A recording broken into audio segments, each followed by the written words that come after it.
This is a really diverse coalition of unusual suspects. It's a real honour to be able to introduce James Dyke, a climate scientist who's been more outspoken than many about where we are really at. So James, if you would come up here and join us on the stage, please, and speak to us for a few minutes about how you see the reality of the situation. James. Hello. You finally meet? You finally meet in person. Yeah, we did. Hi. Morning, everyone. So this is my, how fucked do we talk, is it? Is that what we're doing? We're really fucked. So, is this bit being recorded? I'm afraid it is. Okay, maybe we'll cut that bit out. Let's start again. No, we want to tell the truth. We want to hear the truth. Well, okay. So the phony war against the climate and ecological crisis is over, and we are already entering into a much more dangerous and warmer world. Expect to see more increased heat waves, more storms, fires, floods, more threatening food security, more geopolitical instability. Things are going to get worse, and they're going to get worse until we somehow manage to stop burning fossil fuels. So, following on from what Rupert's been talking about, it's a very complex problem. It is, but the underlying solution has never changed. It hasn't changed for decades, if not centuries, since we've known about humans' dangerous interference with the climate system, which is we have to stop burning fossil fuels. That's it, really. Unfortunately, fossil fuels produce still about 80% of global energy supply. That's the same percentage they provided 10 years ago and 20 years ago. So whilst we hear stories, just in the newspaper today actually, about the extraordinary increase in renewables in China, last year China deployed more solar photovoltaic panels than the entire installed capacity of the United States. It did that in 1 year.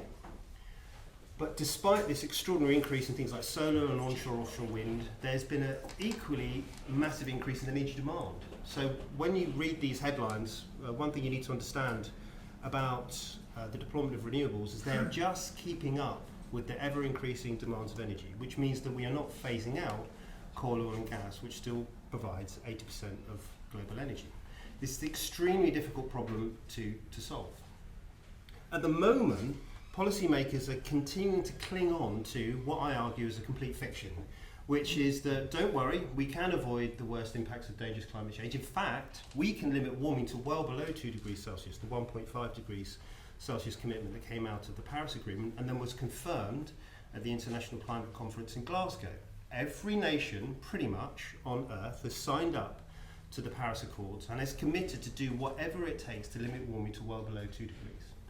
On the other hand, they're doing nothing to stop the burning of coal, oil and gas. In fact, the United Kingdom, which is held up as one of the leading nations on climate action, for good reason, there is, in terms of legislation and policy and process, an awful lot the United Kingdom has done, is still miles away from being able to get to supposed net zero by the middle of this century. The Committee on Climate Change report just yesterday just really demonstrates how big that gap is and how much bigger it is getting over time.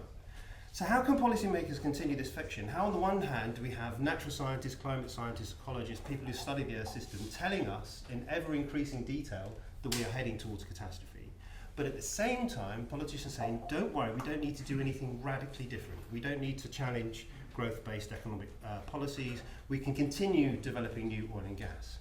The reason they're able to do that is something called net zero, which is basically a promise note in the future that we will remove billions of tons of carbon dioxide from the Earth's atmosphere. So this is why 10 years ago you would have never heard of net zero, and now today net zero pretty much means climate action, because through net zero politicians and industrial leaders can tell us that don't worry, we have plenty of time. We can extend those carbon budgets for 1.5 or 2 or even 3. Because at some point in the middle of this future, we will be removing gigatons of carbon dioxide. What they don't tell you is who the we is in that instance, because it's not me. I'll probably be dead unless there's some amazing inventions with regard to rejuvenation technology, because we're thinking about technologies that need to be scaling up 2050, 2060, 70, 80, 90 over the rest of this century. It's our children, grandchildren and future generations who need to somehow fathom out how we are going to essentially repair and recover the climate damage that we're doing now.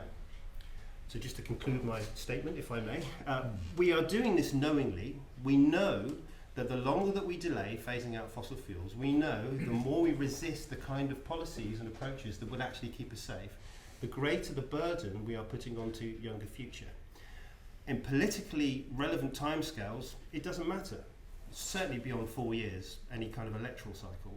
And even in the context of intergenerational justice, it is extraordinarily unjust for us to be imposing these needs on future generations to keep them safe. And let's not kid ourselves. If or when these technologies do not materialise, they'll be facing a world well beyond 2 degrees, maybe even 3 degrees Celsius.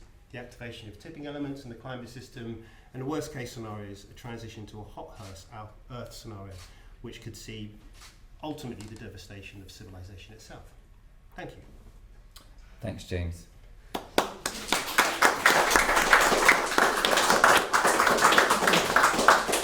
So that is the kind of hard truth with which we need to familiarise ourselves and that we need to face.